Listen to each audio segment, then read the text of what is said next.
What's up mga langga, mga ka-insik? Hello, good morning sa natuntanan mga langga, no? So kanindot sa panahon mga langga, kung nakikita nyo po, talagang nakikita na po natin ang haring araw, no? Pagkatapos ng napakalakas na bagyo, napakalakas na hangin at napakalakas na ulan, napakataas na baha, napakaraming pangyayari talaga sa buong mundo mga langga. So sa ngayon, wala pa po kaming kuryente, wala pa po kaming internet connection. Kung ma-upload itong video na ito mga kalangga, I don't know kung paano namin gagawin ni Insik. Siguro maghahanap kami ng paraan talaga para ma-upload ito. Kasi alam ko ang iba sa inyo ay nagwo-worry din sa aming mga sitwasyon, no, sa aming kaligtasan dito sa bukid mga langga. So kami naman po dito sa awa ng Panginoon ay okay naman po kami mga langga, no. So, wala namang masyadong nasira. Ang nasira lang po talaga ng grabe ang aming abuhan na naman. So, yun kasi yung ano talaga, kasi yung anang suki talaga ng bagyo kapag may bagyong darating, yung abuhan talaga namin yung unang masisira. I don't know kung bakit.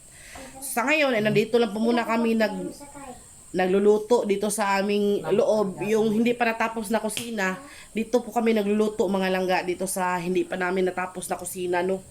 So, for temporary, dito muna namin nilagay yung aming yung kanang saya na lang dili kanang mutak sungagan yung aming balutuan. So dito muna namin nilagay. Hindi naman po kami palaging nagluluto din sa butane kasi mahal yung butane mga langga. So napakahirap talaga sa ngayon kasi yung yung hanap buhay namin ay wala, hindi talaga nakapamasada si Insik din kasi po sobrang sira talaga ang kalsada papunta doon sa bayan. And of course, marami pong mga landslide. So maraming poste ang natumba, maraming kahoy ang nangabali. So delikado pong daanan talaga ang kalsada sa ngayon mga langga. Kaya hindi muna nakapamasada sa Insik, no. Kaya alam nyo naman yung pamamasada ay income namin dito sa bukid. Kaya pamasada sa Insik mga langga, wala. Nagpasalamat din kami, tulong din mga langga. Eh ngayon naman po ay bumaba,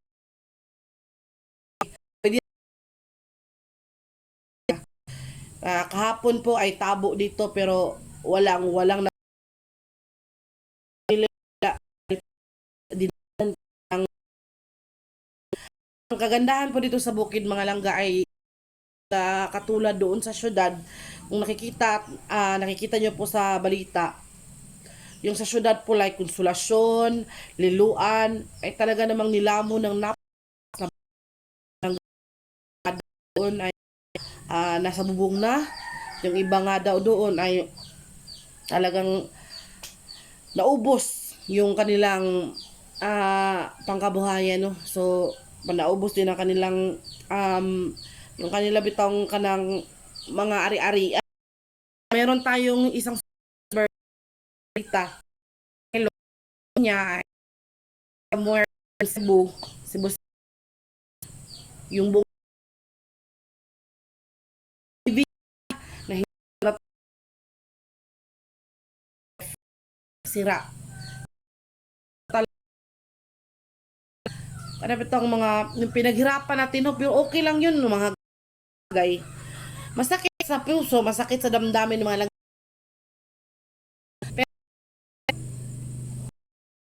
kahit naman yung bagay ay makikita pa rin naman natin, no, pero yung buhay talaga yun yung pinaka-importante. Pero kahit ganun pa man, nakakalungkot, meron pa rin talagang namamatay. Marami, like in Danao, in Consolacion, in Liluan, talaga namang meron talagang namatay. So nakakaawa yung pamilya. Hindi natin alam kung paano nangyari. Yung iba na natabunan ng lupa, yung iba naman ay nabagsakan ng kahoy, yung iba naman ay nabagsakan ng bato, mga naanod ng baha. Marami talagang ganun mga langga, no. Kaya palagi tayong handa sa anumang bagay, sa anumang pangyayari talaga. Siguro isa din ito sa consequences ba sa mga consequences sa kanang atin ding mga atin ding mga pinanggagawa. Like for example, ang pagpuputol ng kahoy, hindi naman sana dapat natin putulin yung mga kahoy, no? So, sino yung magsisip-sip ng tubig baha kung wala ng kahoy, mga langga? Kaya yun yung isa sa mga dahilan kung bakit bumaha. And of course, yung garbage, yung walang pakundangang pagtapon ng basura. So, yung mga basura na yun na tinapon mo na akala mo wala lang, kapag talaga namang pumunta yun sa drainage at natambak doon at hindi na makalusot yung mga tubig, yun yung dahilan talaga naman din ng pagbaha. Then, ang Diyos ko Lord, ang nakakatakot pa, yung mga ahas, no? Yung ahas na talaga namang nagsikap din sila ba? Na mabuhay din sila. So, maraming ahas yung lumitaw dun sa tubig, mga laga, yun yung nakakatakot. Yun yung ka ba, nagkuan bitaw ka sa baha, lumusong ka sa baha para sana mabuhay ka, para sana maligtas ka, pero ayun, may ahas pala doon. Instead of maligtas ka sa baha, namatay ka naman sa kagat ng ahas. O hindi naman kaya, may sugat ka, lumusong ka sa baha, meron palang ihi doon ng daga. Instead of maligtas ka sa baha, namatay ka naman sa leptospirosis. So wala talaga tayong wala talaga tayong ligtas kapag yung kalikasan na ang gumante. Kaya sana naman ingatan natin yung mga kung meron tayong puputulin na kahoy, dapat meron din tayong itinanim para pumalit dun sa pinutol natin, kasi napakahirap. Maraming tao ang naghirap. Marami, libo-libo, buong Pilipinas talaga nakaranas ng napakalupit na trahedya ng bagyong ito. So, sa ngayon po ay worried pa rin ako, kasi po hindi ko pa alam kung ano yung sitwasyon ng pamilya ko dun sa Bohol. Alam niyo naman po na ang sa amin ay isang napakaliit na isla lang, pero napapalibutan ng tubig ng dagat. Kaya kapag binagyo, I don't know, hindi ko pa alam talaga yung sitwasyon doon. Kasi doon ako lumaki, alam ko kung ano yung sitwasyon talaga kapag bumabagyo. Kaya sana hindi pinabayaan ng mga kapatid ko, yung mama ko, kasi alam nyo naman na si mama ko, yun lang yung nag-iisa talaga sa bahay. So, before pa naman ng bagyo, tinawagan ko na yung mga kapatid ko, ibinilin ko na sa kanila si mama na kahit saan sila pumunta, kahit saan sila mag-evacuate, dapat dala-dala nila si mama. Kasi, kawawa. At hindi ko pa alam, hindi pa sila nakapag-send ng message, hindi pa kami nakapag-usap simula nung bagyo talaga. Pumunta kami ni Insik doon sa may signalan, nakapag-signal kami ng sandali, pero wala din nag-online mula sa kanila doon. Kaya nakakalungkot. Alam niyo po mga langga, yung bahay namin maliit lang, nasira pa nung Odette.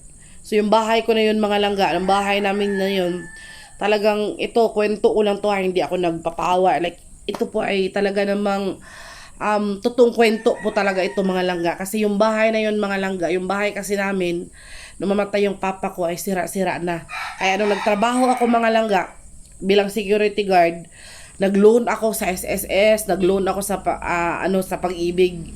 So yung dalawang yun talaga mga langga, niloanan ko yun. Nangutang ako mga langga para mapabago yung bahay namin doon sa Bohol.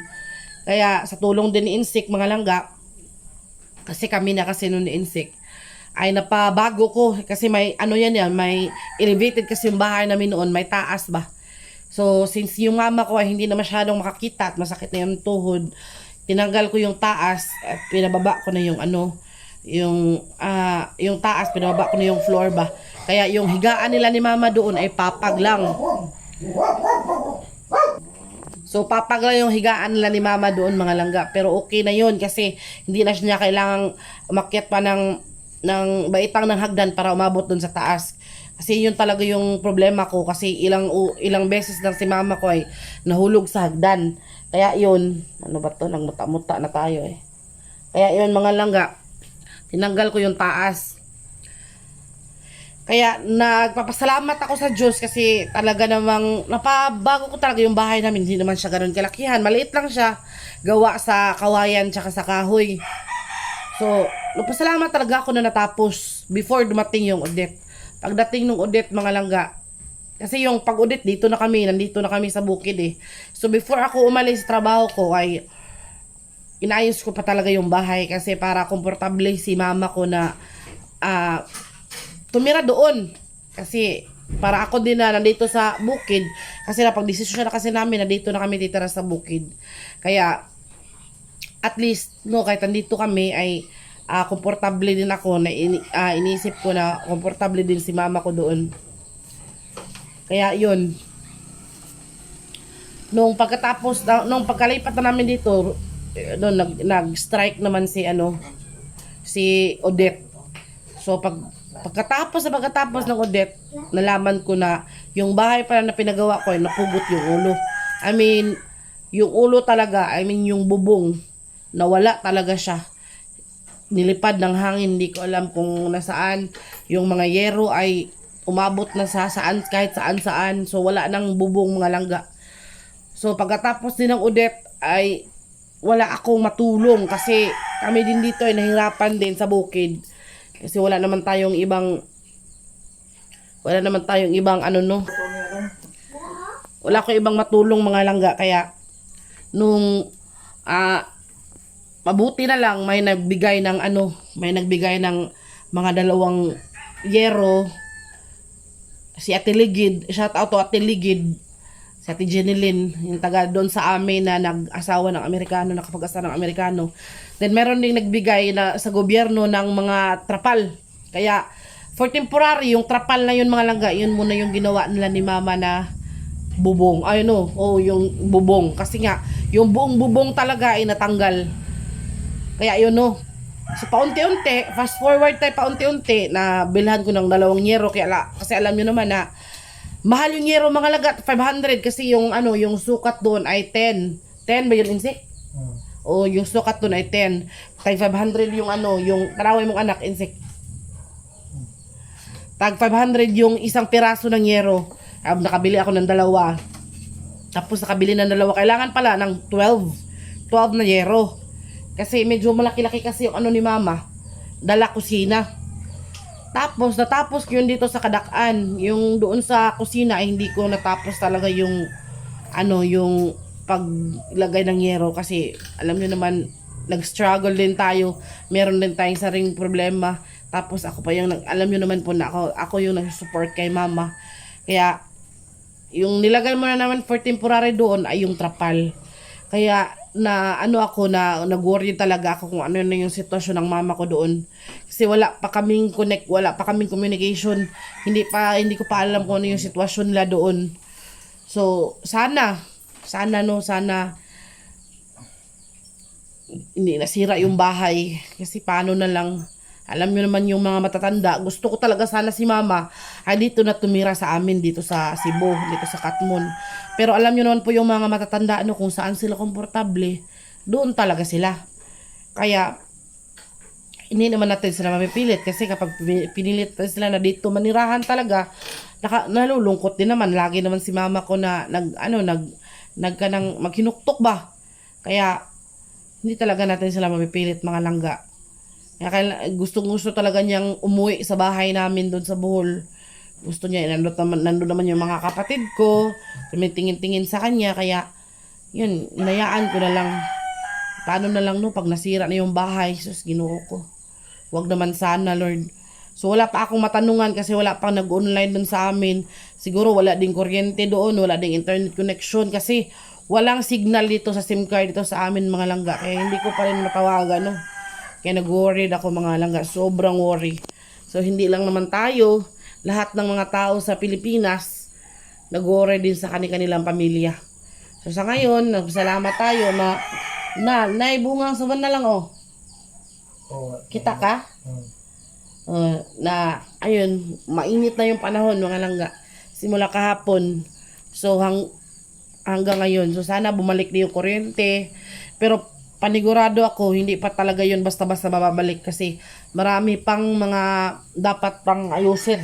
Kasi yung ano namin, yung sabi ng iba na nakapunta doon sa Duyan, Barangay Duyan, marami ng poste doon na natumba. Hindi madaanan yung kalsada. Tapos marami ding naglandslide yung mga lupa doon. Naglandslide talaga, maraming mga kahoy, punong kahoy, malalaking akasya na natumba. So marami talaga mga langga. Maraming damage dito kaya sinsik ay standby muna kami. Naghahanap muna kami ng kanang paraan para mabuhay kami sa ngayon. Kasi mahirap talaga. Agay! Sakit Mahirap talaga mga langga, sakit sa kunti na. So mahirap talaga mga langga na kanang pag nandito ka pero okay lang dito sa amin. Mahirap man pero hindi katulad talaga dun. Magpasalamat pa rin kami kasi gaano man kahirap. Magpasalamat pa rin kami na hindi kami natulad dun sa syudad na sobra talaga yung yung hirap talaga nila doon. Wala na silang bahay. For temporary nakatira sila sa mga tent doon sa kanilang mga evacuation center. Kaya kahit gaano man kahirap mga langga, thankful pa rin tayo. Kasi hindi gaanong nasira ba, hindi man tayo makapaghanap buhay sa ngayon, pero hindi masyadong nasira yung yung bahay, yung paligid. Hindi katulad talaga doon sa syudad. Kaya nag-worry din kami kung kumusta na yung mga kaibigan, mga kakilala namin doon sa syudad kasi wala pa talaga kaming communication sa ngayon. Kaya sana mag-ingat tayo lagi, hindi man ngayon natatapos man itong Tino, hindi natin alam sa susunod kung ano na naman yung darating. Kaya kailangan talagang mag-ingat, maghanda at manalangin talaga tayo lagi. Kasi walang ibang magagawa, walang mas malakas kaysa panalangin. Kaya manalangin tayo, trust in God, and yun lahat kailangan nating sa kanya, kanang isumbong kung ano man yung mga nararamdaman nating worries, mga kanang lungkot at saka takot. Kaya ang dami ko na namang sinabi. Siguro masasabi niyo na naman na ang ingay na naman langga. So itutour ko kayo sa labas mga langga. Kasi nga kanang maganda na yung panahon. Kaya napakita ko na sa inyo yung sitwasyon sa labas. So nandito tayo sa insik nakatulog doon sa Tatapos lang namin mga langga, mag-ayos sa mga nasira na konti. Kaya mga pusa namin dito. Tingnan nyo. Yan. Ang ganda ng buhay. Ang ganda ng buhay. Isa naman ayan andun. Diba? So let's go. Pakita ko na sa inyo yung lugar, yung sitwasyon sa labas.